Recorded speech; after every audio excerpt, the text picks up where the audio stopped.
Bismillahirrahmanirrahim. Assalamualaikum warahmatullahi wabarakatuh. Selamat malam, salam sejahtera untuk kita semua. Ucapan salam hangat saya sampaikan dari pengurus LPK Bina Husada untuk semua peserta pengusada D1 gelombang ke-6 yang hadir pada malam hari ini. Yang terhormat Ketua Umum LPK Bina Husada, yang terhormat Ketua Umum PPTI, yang terhormat Ketua Umum PAPTI, Direktur PT Global Herbal Indonesia, Bapak TB Ado Sadroni, Sarjana Keperawatan. Alhamdulillah sekarang tambah Bu ya, jadi nurse Ado Sadroni, Sarjana Keperawatan. Yang terhormat Sekretaris Umum LPK Bina Husada, Ibu Titriyanti SPD APPH. Yang terhormat Sekretaris Umum PAPTI, Ibu Sumiati Yasmireja PPH. Yang terhormat Sekretaris Umum PPTI, Ibu Mutia Purwanti. Dosen pemateri yang hadir di kesempatan malam hari ini, Anas Helmi Darwi Lestari, SKEP, SPD MKEP, yang alhamdulillah pada malam hari ini sudah berada di ruangan Zoom ini.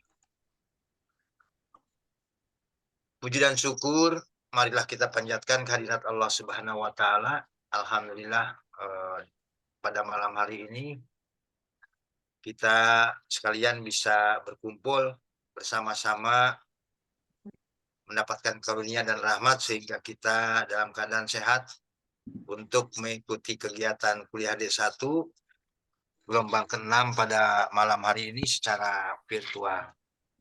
Bapak dan Ibu, para peserta didik, mahasiswa pengusada, untuk itu marilah kita bersama-sama membuka perkuliahan malam hari ini dengan membaca basmalah. Bismillah. Baik Bapak dan Ibu, para mahasiswa, marilah kita, setelah kita tadi membuka, saya sebagai pembawa acara sangat antusias untuk menemani Bapak dan Ibu dari awal hingga akhir nanti. Bapak dan Ibu, para mahasiswa yang saya banggakan, seperti biasa sebelum menginjak kepada acara inti, kita bacakan susunan acara untuk kegiatan perkuliahan malam hari ini. Yang pertama pembukaan, yang kedua absen peserta, yang ketiga informasi, dan yang terakhir kepada acara inti. Untuk acara pertama pembukaan, alhamdulillah sudah kita sama-sama tadi dengan membaca basmalah pembukanya. Kemudian untuk absen peserta, seperti biasa saya sampaikan informasi ini kepada Bapak dan Ibu, para mahasiswa, untuk mencantumkan nama berikut tempat asal Bapak dan Ibu di layar monitor Bapak dan Ibu sekalian. Untuk informasi, ketika dosen sedang memberikan materi, dimohon untuk dimatikan dulu speak mic atau speakernya. Nanti pada saat sesi tanya jawab, dipersilakan Bapak dan Ibu untuk membuka mic dan speakernya. Dan pada acara terakhir adalah acara inti. Sebelum memasuki acara inti, marilah kita sama-sama untuk menundukkan kepala seraya berdoa kepada Allah Subhanahu wa Ta'ala, Tuhan Yang Maha Esa. Untuk itu berdoa sesuai kepercayaan masing-masing, dimulai.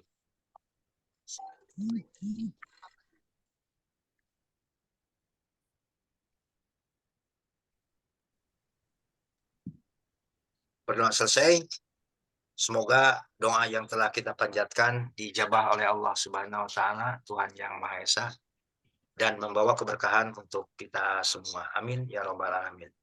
Bapak dan Ibu, tibalah kepada acara inti pada kegiatan malam ini. Saya perkenalkan dosen yang akan memberikan materi sekali lagi, NS Helmida Dwi Lestari SKEP SPD MKEP. Materi yang akan disampaikan anatomi fisiologi. Untuk itu, waktu dan tempat dipersilakan. Ya, terima kasih Pak Asep. Selamat malam. Assalamualaikum warahmatullahi wabarakatuh. Waalaikumsalam warahmatullahi wabarakatuh. Wabarakatuh. Iya, mohon maaf nih Pak Asep ya, dan teman-teman semua. Mungkin kondisi hari ini saya lagi nggak enak badan ya. Baru tadi pagi nih agak batuk. Mudah-mudahan nanti sampai sesi akhir bisa bertahan nih, tidak tidak apa namanya serangan batuk ya. Mudah-mudahan ya Bapak Ibu semua, walaupun dalam kondisi apapun harus semangat. Ibu. Sama ya, iya. Oke, baik Bapak Ibu, kita bertemu lagi ya setelah beberapa minggu kita nggak bertemu. Semoga Bapak Ibu masih apa namanya bersedia mendengarkan sampai selesai ya. Hari ini saya akan membahas tentang sistem imunitas ya. Kalau saya sudah lihat sih kayaknya belum diberikan ya Bapak Ibu semua ya sistem imunitas. Tapi saya tadi sudah siapkan materi selanjutnya kalau memang itu sudah diberikan. Perasaan sih belum ya, dan saya sudah cek di apa namanya WA-nya Bu Muti kayaknya belum. Belum, Bu, belum. Betul. Oke, baik. Pertama saya ucapkan dulu kepada Pak Ado Sadroi ya yang minggu kemarin telah selesai menyelesaikan ujian kompetensi untuk profesi atau nurse ya di keperawatan, dan saat ini beliau sudah menyelesaikan S1 sampai dengan profesi ya. Semoga ilmunya amanah dan bermanfaat ya untuk semua orang. Pak Ado lanjut ke S2-nya lanjut ya. Ya, semoga Bapak Ibu bisa mengikuti jejak Pak Ado ya. Mungkin nanti ke depan karena Pak Ado sudah profesi nurse, jadi nanti kliniknya bertambah lagi ya. Jadi klinik keperawatan plus komplementer ya. Semoga Bapak Ibu semua juga sukses ya, sama seperti Pak Ado dan Pak Asep serta rekan-rekan Bu Titi dan Bu Miati. Baiklah Bapak Ibu semua, saya langsung saja masuk pada materi. Hari ini saya akan memberikan materi tentang sistem imunitas ya. Bapak Ibu semua mungkin sudah paham, sudah tahu, sudah pernah mendengar, dan juga mungkin sudah banyak pasien-pasien ditangani untuk kasus-kasus sistem imunitas. Namun memang tidak henti-hentinya bahwa sistem imunitas ini bukan merupakan sistem yang artinya stabil ya, bahwa kondisi imunitas itu tidak selalu diam di tempat ya, tapi berubah-ubah tergantung pada beberapa faktor ya. Jadi kalau kita mungkin hari ini sehat ya, kemudian ada faktor-faktor ataupun stresor ataupun stimulasi dari luar yang menyebabkan kita sakit. Nah, inilah fungsi dari sistem imunitas kita, bahwa antibodi kita apakah kuat untuk menghadapi berbagai macam penyebab ataupun mikroorganisme dari luar ya yang masuk dalam tubuh kita. Kalau tubuh kita kuat, antibodi kita baik, insya Allah si penyakit nggak bisa atau kita bisa istilahnya kita bisa halau ya. Namun kadang-kadang imunitas kita sedang menurun, kita sedang capek dan seterusnya, akhirnya itu mudah sekali. Nah, untuk itu Bapak Ibu selalu menjaga kesehatan, kemudian hidup sehat ya, dan selalu positif ya terhadap pikiran dan perasaan. Baik, apa itu sistem imunitas? Tadi saya sudah sampaikan bahwa mungkin Bapak Ibu sudah paham ya, sudah tahu ya, sudah pernah baca dan sebagainya, bahwa sistem kekebalan tubuh atau sistem imun ini merupakan sistem pelindungan diri ya dari pengaruh luar biologis yang dilakukan oleh sel dan organ-organ khusus yang ada pada suatu organisme sehingga dia tidak mudah terkena penyakit. Jadi kalau kita bahasakan bahwa sistem kekebalan tubuh atau sistem imun itu adalah sistem pertahanan diri kita terhadap berbagai penyakit. Bisa juga kita artikan sebagai perlindungan terhadap infeksi, baik bakteri, virus, serta menghancurkan sel-sel kanker dan zat asing lain yang ada di dalam tubuh. Jadi itulah pengertian sistem kekebalan tubuh ya. Jadi semua orang pasti memiliki sistem ini, namun untuk kekuatan itu masing-masing semua memiliki kekuatan yang berbeda-beda ya. Walaupun laki-laki dan perempuan lebih kuat ketahanan perempuan ya dibandingkan laki-laki. Tapi ada sisi negatifnya gitu ya. Untuk kasus-kasus autoimun ya sering terjadinya pada wanita ya dibandingkan pada laki-laki, karena tadi wanita punya sistem kekebalan yang kuat ya dibandingkan laki-laki, namun di samping itu juga berisiko terhadap autoimun ya, atau autoantibody. Jadi bapak-bapak agak tersenyum sedikit ya untuk kasus-kasus SLE ya. Oke, ya, yang ibu-ibu juga nggak usah takut ya, walaupun kita punya kekebalan yang kuat, tapi kalau kita bisa menjaganya dengan baik, insya Allah sih tidak sampai terjadi kasus-kasus seperti itu. Nah, fungsi dari sistem imunitas itu sendiri apa? Ya, tadi kan perlindungan diri ya terhadap segala macam penyakit. Jadi melindungi tubuh kita dari serangan benda asing atau bibit penyakit yang masuk ke dalam tubuh. Kemudian menghilangkan jaringan sel yang mati atau rusak atau disebut sebagai debris sel untuk perbaikan jaringan. Jadi tubuh kita juga punya kemampuan ya untuk menghilangkan jaringan-jaringan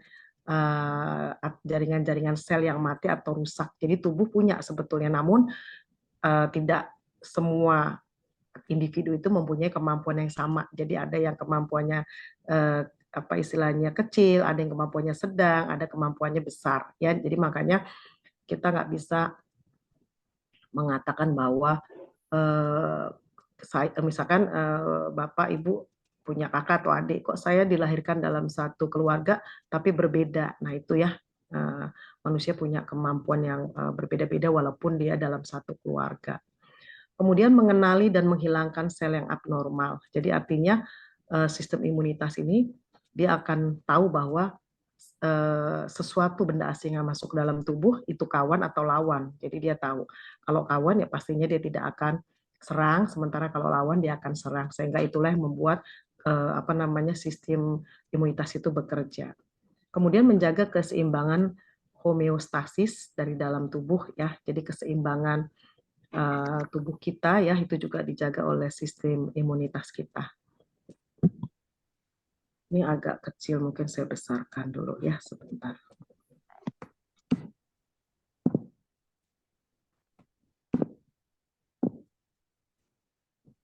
Sebentar.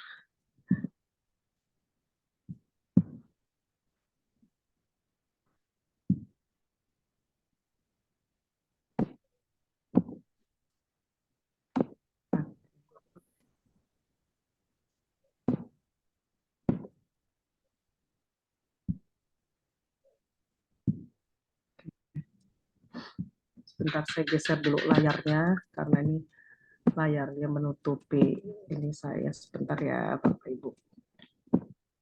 Oke. Oke. Nah, untuk jenisnya ya di sini ada cara mempertahankan diri dari penyakit ya, kemudian cara memperolehnya dan mekanisme kerjanya. Jadi bagaimana sistem imunitas kita mempertahankan diri dari penyakit itu ada dua ya. Jadi ada sistem pertahanan tubuh kita itu ada yang tidak spesifik ya, atau tidak membedakan mana mikroba yang menyebabkan penyakit dengan mana yang tidak menyebabkan penyakit. Jadi karena mikroba itu kan ada yang dia sifatnya patogen, ada sifatnya yang apatogen ya. Jadi ada yang bisa menyebabkan penyakit, ada mikroba itu yang memang dia tidak menyebabkan penyakit ya. Itu.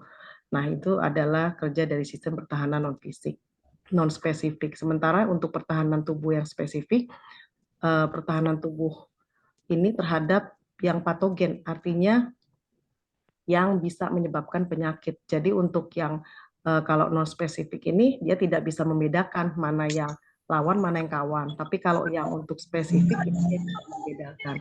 Jadi bekerja apabila mikroba itu menyebabkan penyakit. Jadi dia langsung sudah tahu ya bahwa ini harus diserang dan seterusnya. Kemudian cara memperolehnya untuk sistem imunitas itu yaitu ada cara memperoleh dengan kekebalan aktif dan ada kekebalan pasif. Mungkin kalau kekebalan aktif ini yang tadi sudah saya sampaikan bahwa ini dihasilkan oleh tubuh kita sendiri ya. Jadi setiap manusia, setiap orang itu berbeda-beda sistem imunitasnya. Jadi ada yang kuat ya, ada yang rentan. Nah, kita nggak tahu kuat atau rentannya ya, kecuali kalau kita melakukan pemeriksaan ya terhadap beberapa status imunologi kita. Kemudian kekebalan pasif ini diperoleh setelah menerima antibodi dari luar tubuh. Jadi kekebalan pasif itu terjadi setelah kita menerima kekebalan dari luar ya. Berarti harus ada antigen yang menyerang tubuh kita sehingga terbentuklah satu antibodi dan akhirnya antibodi itu yang membuat kekebalan pasif. Nah, untuk mekanisme kerjanya di sini ada dua ya. Jadi sistem imunitas itu kalau dia kekebalannya humoral itu yang bekerja adalah sel B. Ya, sel B ini ada di dalam aliran darah kita, sedangkan untuk kekebalan seluler itu melibatkan sel T yang fungsinya menyerang sel-sel asing atau jaringan tubuh yang terinfeksi secara langsung. Jadi kalau sel B itu sifatnya general ya, kalau sel T itu sifatnya khusus. Jadi kalau ada infeksi lokal itu dia langsung menyerangnya di tempat tersebut yang terkena infeksi. Sedangkan untuk sel B itu secara general ya, jadi dimanapun ada infeksi dia akan mengaktifasi selnya ya untuk menyerang beberapa antigen yang masuk ke dalam tubuh. Kemudian di sini penjelasannya untuk sistem pertahanan tubuh yang tidak spesifik itu pertahanannya pertama ada di permukaan tubuh. Nanti kita bisa lihat di slide selanjutnya ya.